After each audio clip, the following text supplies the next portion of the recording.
بسم اللہ الرحمن الرحیم۔ السلام علیکم ورحمۃ اللہ وبرکاتہ۔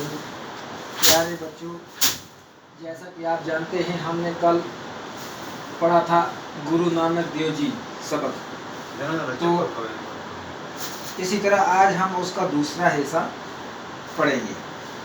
تو میں سبق پڑھوں گا، آپ غور سے سننا دیکھنا۔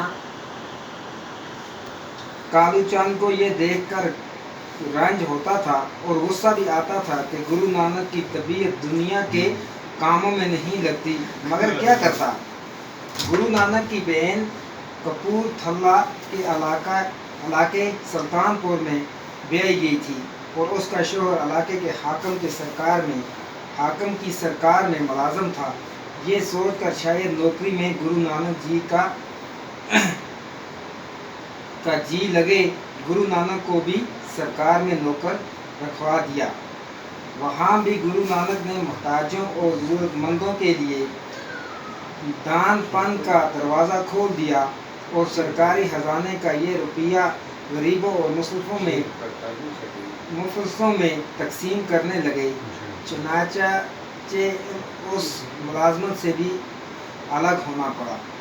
گرو نانک کے یہ رنگ ڈھنگ دیکھ کر ان کے والد نے سوچا کہ گرو نانک کی شادی کر دی جائے، گرہستی کا بوجھ پڑے تو وہ اس طرح روپیہ پیسہ خرچ کرنا چھوڑ دیں۔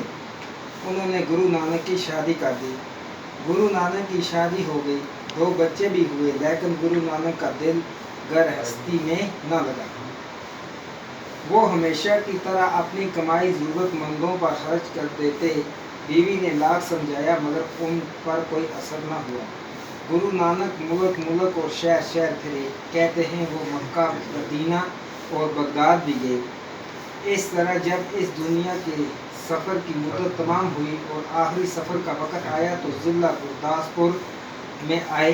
وہیں 1539 عیسوی میں 9 سال کی عمر میں ان کا انتقال ہوا۔ گرو نانک یہ چاہتے تھے کہ لوگ دل سے یہ بات مان لیں کہ سب انسان خدا کے سامنے برابر ہیں اور اس طرح ذات پات کا فرق چھوڑ دیں۔ وہ کہتے تھے کہ بڑا وہی ہے جو اچھے کام کرے اور دوسروں کی خدمت کرے۔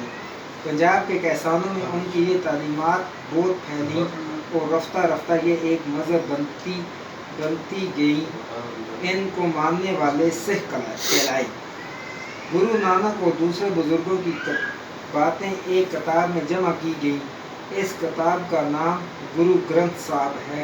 یہی سکھوں کی مقدس اور پوتر کتاب ہے۔ یعنی کہ گرو نانک کے والد کو یہ دیکھ کر کافی رنج ہوتا تھا اور غصہ بھی آتا تھا کہ گرو نانک کی طبیعت جو ہے یہ دنیا کے کاموں میں نہیں لگتی، مگر وہ کیا کرتا۔ گرو نانک کی بہن کپور تھلہ کے علاقے سلطان پور میں بیائی گئی تھی اور اس کا شوہر علاقے کے حاکم کی سرکار میں ملازم تھا۔ تو گرو نانک کے والد نے یہ سوچ کر کہ شاید گرو نانک کا جی نوکری میں لگے تو گرو نانک کو بھی سرکار میں نوکر رکھا دیا۔ وہاں بھی گرو نانک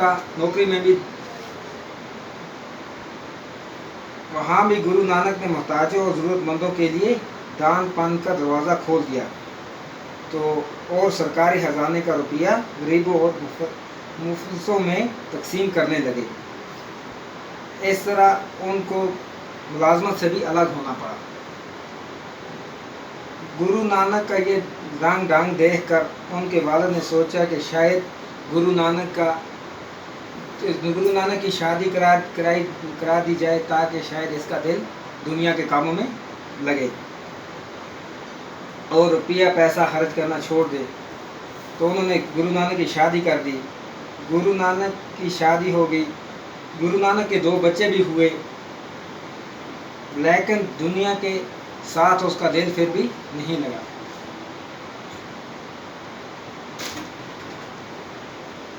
گرو نانک ہمیشہ کی طرح اپنی کمائی محتاجوں غریبوں میں بانٹ دیتے تھے۔ تو گرو نانک ہر ملک میں گئے، جہاں تک کہ وہ مکہ مدینہ بغداد بھی گئے۔ اس طرح ان کے دنیا کا جو سفر ہے وہ تمام ہوا۔ آخری سفر میں وہ آخری زندگی میں وہ گرداسپور آئے، وہیں ان کی 1539 عیسوی میں انتقال ہوا، ان کی یعنی موت ہوئی۔ گرو نانک یہ چاہتے تھے کہ لوگ دل سے یہ مان لیں کہ سب انسان خدا کے سامنے برابر ہیں، اور اس طرح ذات پات کا فرق چھوڑ دیں۔ وہ کہتے تھے کہ بڑا وہی ہے جو اچھے کام کرے، خدمت کرے۔ پنجاب کے کسانوں میں ان کی یہ تعلیمات کافی پھیلی، اور رفتہ رفتہ یہ ایک مذہب بن گیا۔ تو ان کو ماننے والے جو ہیں وہ سکھ کہلائے۔